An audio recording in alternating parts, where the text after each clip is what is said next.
नमस्कार मित्रों, कक्षा नवम सामाजिक विज्ञान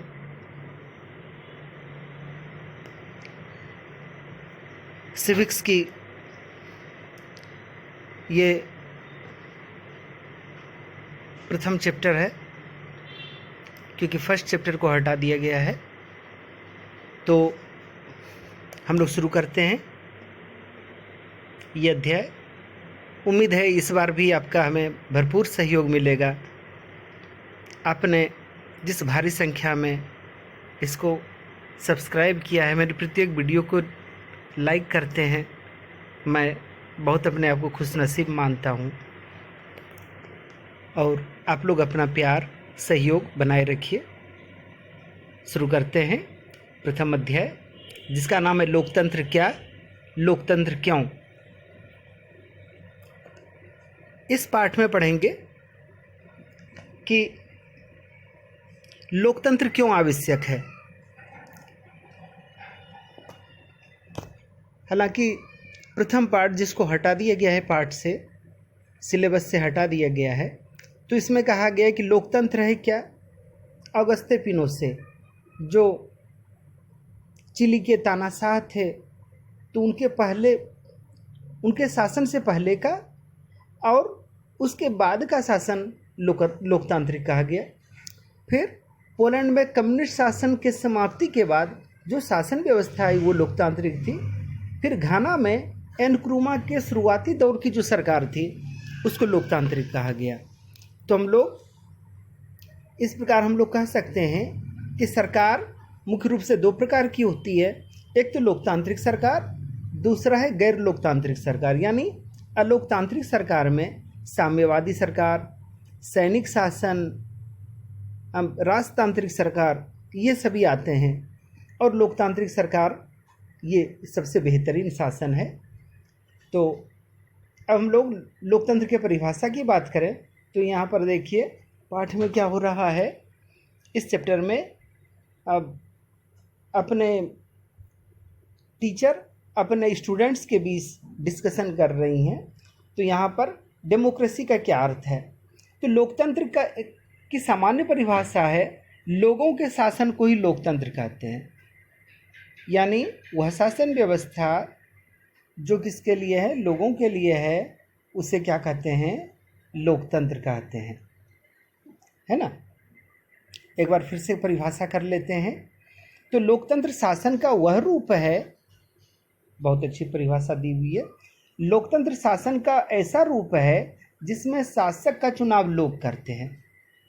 ऐसी शासन व्यवस्था जिसमें लोग खुद ही अपने शासक का चुनाव करते हैं, उस शासन व्यवस्था को हम लोग क्या कहते हैं, लोकतांत्रिक शासन कहते हैं, है ना। ये बड़ी अच्छी परिभाषा दी हुई है।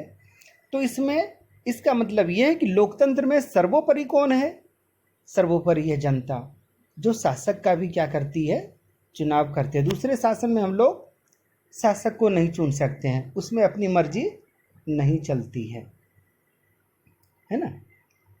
तो चलिए लोकतंत्र की कुछ विशेषताओं को देखते हैं। ये मोस्ट इम्पॉर्टेंट है, इसको जरूर ध्यान दीजिए।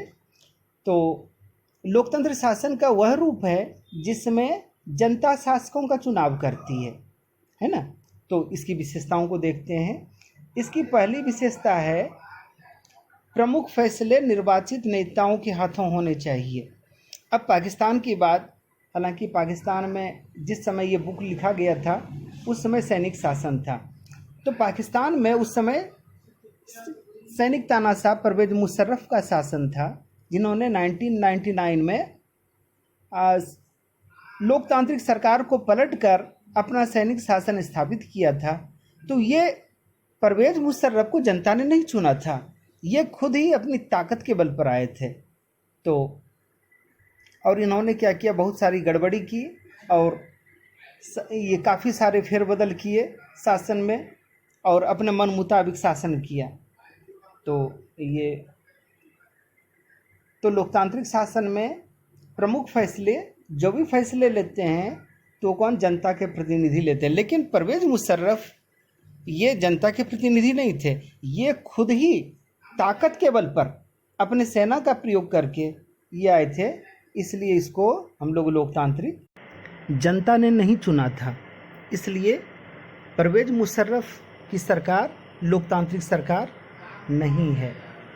तो लोकतंत्र की पहली विशेषता हो गई कि लोकतंत्र में क्या होता है, अंतिम निर्णय लेने की शक्ति लोगों के चुने गए प्रतिनिधि के पास होनी चाहिए। ये जो है ये लोकतंत्र की सबसे पहली विशेषता हो गई। दूसरी बात है, इसकी दूसरी विशेषता है लोकतंत्र की, इसमें स्वतंत्र और निष्पक्ष चुनावी मुकाबला होता है।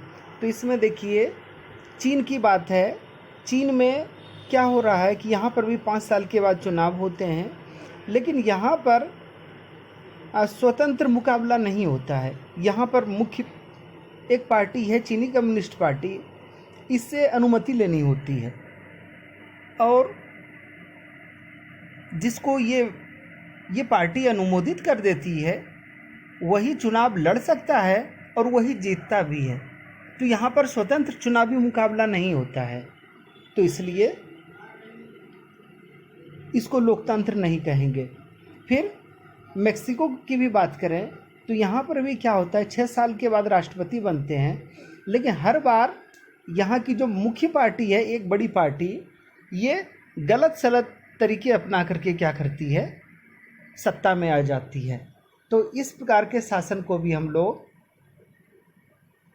लोकतांत्रिक नहीं कहेंगे, है ना। लोकतंत्र में सत्ता पक्ष विपक्ष के बीच स्वतंत्र मुकाबला होता है। तो इसलिए इसकी दूसरी विशेषता हो गई कि लोकतंत्र में क्या होता है, स्वतंत्र और निष्पक्ष चुनावों पर आधारित होना चाहिए, जिसमें सत्ता में बैठे लोगों के लिए जीत और हार के अवसर क्या हों, समान हों। फिर लोकतंत्र की तीसरी विशेषता देखते हैं, तो यहाँ पर लोकतांत्रिक देश में हर व्यक्ति को वोट देने का अधिकार होता है और सभी के वोटों का मूल्य समान होता है। लेकिन यदि हम थोड़ी सी और ये बात कर लें तो यहाँ पर देखिए कुछ ऐसे भी हैं देश हैं जहाँ पर औरतों को वोट देने का अधिकार नहीं है, कुछ ऐसे भी देश हैं जो अल्पसंख्यक समुदाय को वोट देने का अधिकार नहीं देते हैं। अब यहाँ पर एक फिजी भी देश है जहाँ पर किसी के वोटों का मूल्य है ज़्यादा और किसी के वोटों का मूल्य कम है।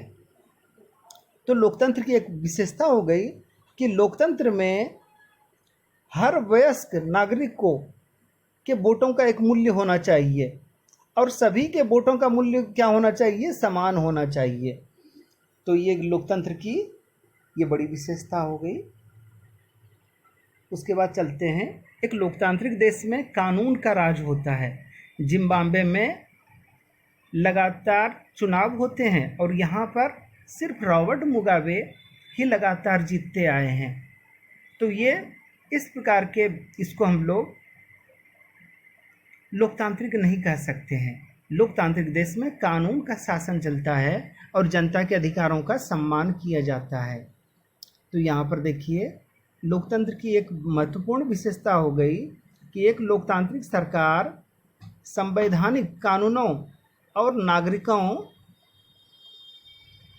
नागरिकों के अधिकारों के द्वारा खींची गई लक्ष्मण रेखा के भीतर ही काम करती है ना।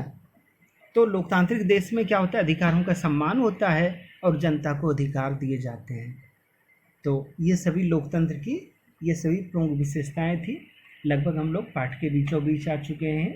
तो एक बार फिर से आपसे अनुरोध होगा, यदि अभी तक आपने हमारे चैनल को सब्सक्राइब नहीं किया है और हमारे चैनल का नाम बस यही है, मानस अचल, तो इसे ज़रूर आप लोग, इसी नाम से बना हुआ चैनल है, इसे ज़रूर सब्सक्राइब करें और हमारी प्रत्येक वीडियो को लाइक करें ताकि हमारी वीडियो आप तक सबसे पहले पहुंचे।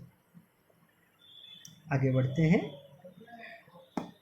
तो अब ये देखिए चर्चा हो रही है कि लोकतंत्र ही क्यों, हालांकि और भी शासन पद्धति है। कौन कौन सी शासन पद्धति है, जैसे है तो है ये सैनिक शासन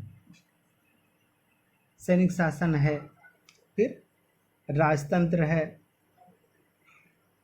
जिसमें राजा का शासन होता है, सैनिक शासन में सैनिक प्रधान होते हैं, राजतंत्र में राजा प्रधान होते हैं, और और क्या कहते हैं, और इसके अलावा साम्यवादी शासन, जैसे रूस में है साम्यवादी या फिर कम्युनिस्ट शासन, तो ऐसा भी है, और लोकतांत्रिक शासन।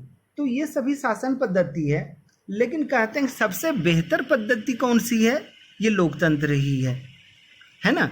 लेकिन कुछ लोग लोकतंत्र की बड़ी आलोचना करते हैं कि लोकतंत्र क्या है, ये उतना सही नहीं है, इसमें क्या होता है, ज़्यादा इसके बारे में चमक दमक है, लेकिन ये एक्चुअल में उतना सही नहीं है। तो लोकतंत्र के खिलाफ में कुछ तर्क दिए जाते हैं, लोकतंत्र की लोग आलोचना भी करते हैं कुछ लोग। तो क्या क्या है, तो लोकतंत्र में नेता बदलते रहते हैं। लोकतंत्र में क्या होता है, नेता बदलते रहते हैं और इससे अस्थिरता होती है। लोकतंत्र का मतलब सिर्फ राजनीतिक लड़ाई है, सत्ता का खेल है। यहाँ पर सिर्फ कुर्सी के लिए लड़ाई होती है, नैतिकता की कोई जगह नहीं होती। लोकतंत्र व्यवस्था में इतने सारे लोगों से बहस चर्चा करानी पड़ती है कि हर फैसले में देरी होती है। फिर कहते चुने गए लोगों को जनता के हितों का पता ही नहीं होता है। लोकतंत्र की लड़ाई क्या है, बहुत खर्चीली होती है, बहुत पैसा इसमें खर्च होता है ना। तो ये सभी ये लोकतंत्र के विपक्ष में, लोकतंत्र के खिलाफ में ये सभी तर्क दिए जाते हैं। तो ये भी मोस्ट इम्पॉर्टेंट है, इसको ज़रूर आप लोग तैयार कीजिएगा। लोकतंत्र के खिलाफ कौन कौन से तर्क दिए जाते हैं, है ना, तो इसको ज़रूर आप लोग कीजिए। फिर उसके बाद आते हैं कि लोकतंत्र के पक्ष में कौन कौन से तर्क दिए जाते हैं। एक विपक्ष में तर्क देता है, तो लोकतंत्र के क्या गुण हैं, उन गुणों को ज़रा हम लोग देखते हैं, एक बार थोड़ी सी पता कर लेते हैं, फिर उसके बाद में हम लोग चर्चा करेंगे। तो लोकतंत्र में क्या होता है, अब यहाँ पर देखिए, एक हमारे पड़ोसी देश चीन का एग्जाम्पल दिया हुआ है कि यहाँ पर क्या हुआ कि एक बार इसमें 1958-61 में भीषण अकाल पड़े और करीब कहते हैं इस समय 2-3 करोड़ लोग वहाँ पर मारे गए। लेकिन यदि यहाँ पर विपक्षी पार्टी होती, यदि यहाँ पर भी लोकतांत्रिक शासन होता, स्वतंत्र मीडिया होती, तो कभी भी इतनी ज़्यादा संख्या में लोग नहीं मारे जाते। भारत में भी अकाल पड़ा, लेकिन इतने बड़े पैमाने पर कभी भी मौतें नहीं हुई। चीन में यदि इतने बड़े पैमाने पर मौतें हुई तो इसका एक बड़ा कारण था। बड़ा कारण क्या था कि वहाँ विपक्षी पार्टी, लोकतंत्र का अभाव होना। तो इसलिए लोकतंत्र का के पक्ष में सबसे अच्छी बात जो जाती है वो ये कि लोकतांत्रिक शासन दूसरी पद्धतियों से क्या है, बेहतर है। लोकतांत्रिक शासन दूसरी पद्धतियों से बेहतर है क्योंकि ये शासन का अधिक जवाबदेही वाला स्वरूप है। इसमें सिर्फ सत्ता ग्रहण कर लेना काफ़ी नहीं होता है, बल्कि इसमें जनता के प्रति जवाबदेही तय होती है। तो इसलिए ये सबसे बेहतर है। लोकतंत्र का दूसरा एक प्रमुख गुण है कि इसमें बेहतर निर्णय लिए जाते हैं। हालांकि इसको लोकतांत्रिक शासन को अनेक प्रक्रियाओं से गुजरना पड़ता है, इस वजह से थोड़ी देरी हो जाती है, लेकिन जो भी निर्णय लिए जाते हैं वो बेहतरीन लिए जाते हैं और अधिकांश समुदाय जो है उससे खुश रहते हैं। तो इसके पक्ष में तीसरा प्रमुख तर्क ये जाता है कि लोकतंत्र मतभेदों और टकरावों को संभालने का एक तरीका उपलब्ध कराता है। तो इसमें जो भी फैसले लिए जाते हैं सभी समुदाय मिलकर के लेते हैं, सभी वर्ग मिलकर के लेते हैं। तो इसलिए लोकतांत्रिक शासन क्या है, अन्य सभी शासनों से बेहतर है। फिर इसके बाद और देखते हैं चौथी बात जो इसके पक्ष में जाती है, तो लोकतंत्र क्या करते हैं, नागरिकों का सम्मान बढ़ाता है। इसमें हम लोग किसी राजा की प्रजा नहीं होते। जिस सैनिक शासन में भी जनता की बातों को कोई विशेष महत्व नहीं दिया जाता है, लेकिन लोकतांत्रिक शासन में हम कह सकते हैं कि हम भारत के नागरिक हैं और हम नागरिकों ने शासक का चुनाव किया है, इसलिए लोकतांत्रिक शासन सबसे बेहतर है। फिर उसके बाद चलते हैं, एक और जो अंतिम तर्क दिए जाते हैं वो ये कि लोकतांत्रिक व्यवस्था इन सबसे बेहतर है क्योंकि इसमें हमें भी अपनी गलतियों को सुधारने का अवसर मिलता है। यदि कोई शासक यदि गड़बड़ी करता है तो जनता उसे हटा देती है, और यदि वो फिर से अपनी गलतियों में सुधार करके अच्छे तरीके से शासन चलाता है तो फिर से जनता उसको माफ़ कर देती है और जनता उसको अपनी सिर आँखों पर भी बिठाती है। तो इसलिए ये शासन क्या है, सबसे बेहतर है। फिर एक और महत्वपूर्ण बात है कि लोकतंत्र का बृहत्तर अर्थ क्या है। हम लोगों ने जो भी पढ़ा है, लोकतंत्र की सामान्य परिभाषा पढ़ी है। लोकतंत्र की सामान्य परिभाषा क्या है? सामान्य परिभाषा वो ये है कि लोकतंत्र ऐसी शासन पद्धति है जिसमें जनता अपने शासक का चुनाव करते हैं, है ना। लेकिन बृहत्तर अर्थ कहीं ज़्यादा अलग है। इससे कहीं इसमें सिर्फ शासन चुनने का अधिकार मिलना यही लोकतंत्र हो गया, ये काफ़ी नहीं है। इसमें बहुत